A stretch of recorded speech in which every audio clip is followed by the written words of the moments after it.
شیخ یہ ان کا بھائی کا سوال ہے کہ ہر کوئی یہی کہتا ہے کہ جنت میں ایک فرقہ جائے گا، ایک فرقہ جائے گا، اور وہ ہر کوئی کہتا ہے کہ ہم جائیں گے ہم جائیں گے.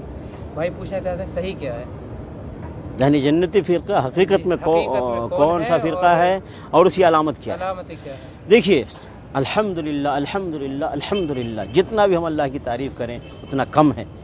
اللہ رب العالمین نے ہر خیر اور شر کی وضاحت کر دیا ہے قرآن مجید کے ذریعے، اور مزید ڈیٹیل اور تفصیل امام کائنات، رہبر اعظم، قائد اعظم، اعلیٰ حضرت، حکیم الامت محمد رسول اللہ صلی اللہ علیہ وسلم نے بھی ہر اچھی بات امت کو بتا دیا ہے اور ہر بری باتوں سے امت کو آگاہ کر دیا ہے. ٹھیک ہے، دیکھیے محمد رسول اللہ صلی اللہ علیہ وسلم نے خود بیان فرمایا کہ میری امت ستفترق امتی 73 فرقہ، کہ میری امت 73 فرقوں میں بٹ جائے گی. ایک پوری حدیث ہے، اس کا آخری ٹکڑا ہے.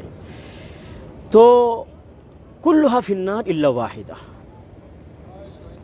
اس میں سارے جہنم میں جائیں گے، صرف ایک جنت میں جائے گا، ایک فرقہ. تو خود نبی علیہ الصلوۃ والسلام نے اس کو کلیئر کر دیا کہ جنت میں جانے والا فرقہ کون سا ہے، جہنم میں جانے والا فرقہ خود ہی معلوم ہو جائے گا. جب ایک فرقے کے بارے میں بتا دیا جائے کہ یہ جنتی فرقہ ہے تو باقی کے بارے میں خود ہی کلیئر ہو جائے گا کہ یہ باقی جہنمی ہے، جنتی نہیں ہے. تو خود نبی صلی اللہ علیہ وسلم نے اپنی امت کو پورے اجالے میں چھوڑ کر گئے ہیں، کوئی اندھیرا نہیں اس دین میں، پورا مکمل رہنمائی کر کے گئے ہیں محمد صلی اللہ علیہ وسلم. ہم اسی لیے کسی اور کو رہنما اور رہبر نہیں مانتے محمد رسول اللہ کے علاوہ. تو محمد رسول اللہ صلی اللہ علیہ وسلم نے رہبری کر دی اور فرمایا کہ جنتی فرقہ وہ ہے ما انا علیہ و اصحابی، جس طریقے پر میں ہوں اور میرے صحابہ ہیں، جس طریقے پر میں ہوں اور میرے صحابہ وہ جنتی فرقہ ہے. نبی علیہ الصلوۃ والسلام نے ایک علامت بتا دی، ایک پہچان بتا دی، اور یہ صحابہ کرام سے لے کر قیامت کی صبح تک کے لیے علامت اور پہچان ہے. کیا مطلب؟ کہ نبی علیہ الصلوۃ والسلام نے اپنے قول سے، نبی علیہ الصلوۃ والسلام نے اپنے فعل سے، اور صحابہ کرام نے اس دین اسلام کو سمجھ کر اس دین اسلام پر جیسے عمل کیا ہے، ویسے ہی جس نے اس دین اسلام کو سمجھا اور عمل کیا، ایک ہے اللہ کے نبی صلی اللہ علیہ وسلم قول اور فعل کے مطابق، اور دوسرا صحابہ کرام کے عقیدے اور عمل کے مطابق جو ہوگا وہ جنتی فرقہ ہے. کلیئر ہو گیا. اب ہر آدمی دیکھے، میں آپ کو مثالیں دیتا ہوں. ایک آدمی کہتا ہے محرم میں تعزیہ مناؤ، ٹھیک ہے، کوئی کہتا ہے نہیں منانا چاہیے. تو اب فیصلہ کہاں سے ہوگا؟ اور رسول اللہ صلی اللہ علیہ وسلم کی زندگی دیکھتے ہیں، صحابہ کرام کی زندگی دیکھتے ہیں. کیا محرم کا تعزیہ ملتا ہے نبی صلی اللہ علیہ وسلم صحابہ کی زندگی میں؟ اگر نہیں ملتا ہے تو اس کا مطلب ہے تعزیہ نہ منانے والے، ماتم نہ کرنے والے یہ جنتی فرقہ ہیں. کیوں؟ کہ نبی صلی اللہ علیہ وسلم اور صحابہ کے راستے پر ہیں. ایسے ہی ربیع الاول کا مہینہ آتا ہے، کوئی کہتا ہے عید میلاد النبی مناؤ، کوئی کہتا ہے عید میلاد النبی نہ مناؤ.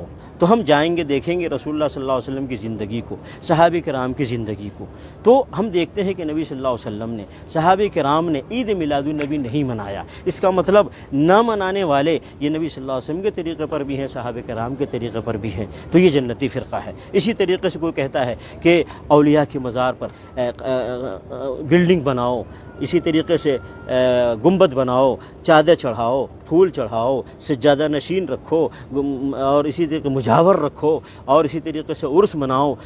اور ایک گروپ کہتا ہے نہیں یہ سارے کام مت کرو. تو ہم دیکھیں گے نبی علیہ الصلوۃ والسلام کی زندگی کو کہ نبی علیہ الصلوۃ والسلام کی زندگی میں کیا تھا. کیا نبی علیہ الصلوۃ والسلام کی زندگی میں کسی قبر پہ گنبد بنایا گیا، کسی قبر پہ بلڈنگ بنائی گئی، چادر چڑھایا گیا، پھول چڑھایا گیا، مجاور رکھا گیا، اور اسی طریقے سے سجادہ نشین وہاں مقرر کیے گئے؟ اگر نہیں کیے گئے تو جو آج نہیں کرتے ہیں یہ سارے کام وہ نبی صلی اللہ علیہ وسلم کے طریقے پر ہیں، صحابہ کرام کے طریقے پر ہیں، اور یہ جنتی فرقہ ہے. ایسے ہی کوئی آدمی آج کہتا ہے یہ غوث اعظم شیخ عبد القادر جیلانی غوث اعظم ہے، یا کوئی کہتا ہے یہ فلاں ولی غریب نواز ہے، فلاں ولی بندہ نواز ہے، فلاں نبی گنج بخش ہے، فلاں نبی داتا ہے، فلاں نبی مشکل کشا ہے، حاجت روا ہے، کوئی کہتا ہے، ٹھیک ہے، اور کوئی کہتا ہے وہ سب نہیں ہے. تو جو کہتا ہے کہ اللہ کے علاوہ کوئی غوث اعظم نہیں، کوئی غریب نواز نہیں، کوئی بندہ نواز نہیں، کوئی داتا نہیں، کوئی گنج بخش نہیں، کوئی مشکل کشا نہیں، تو یہ نبی صلی اللہ علیہ وسلم کے طریقے پر ہیں اور صحابہ کرام کے طریقے پر ہیں، تو یہ جنتی فرقہ ہے. تو کلیئر ہے، نبی صلی اللہ علیہ وسلم نے علامت بتا دی، جو نبی صلی اللہ علیہ وسلم کے طریقے پہ ہوگا، صحابہ کرام کے طریقے پہ ہوگا، وہ جنتی فرقہ ہے، جو ان سے ہٹے گا وہ جہنمی فرقہ ہے۔ لوگ یہ کہتے ہیں یہ جو کر رہے ہیں غلط کیا ہے، ہوں؟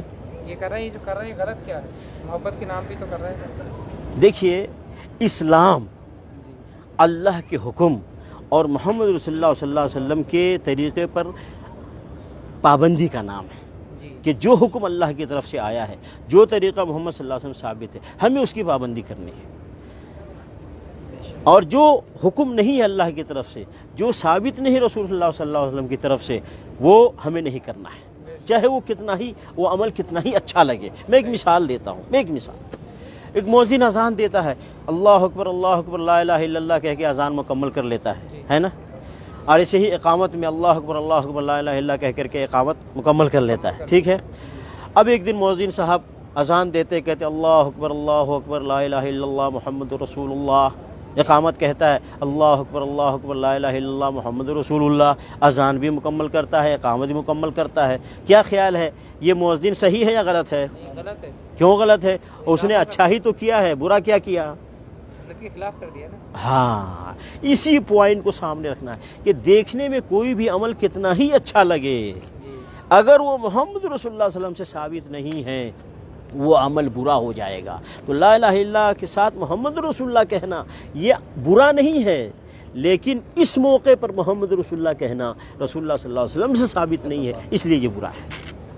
تو کلمہ برا نہیں ہے، نبی صلی اللہ علیہ وسلم کے طریقے کی خلاف ورزی کرنا برا ہے نا، اس پوائنٹ کو ذہن میں رکھنا چاہیے۔ جزاک اللہ خیر، بہت صحیح ہو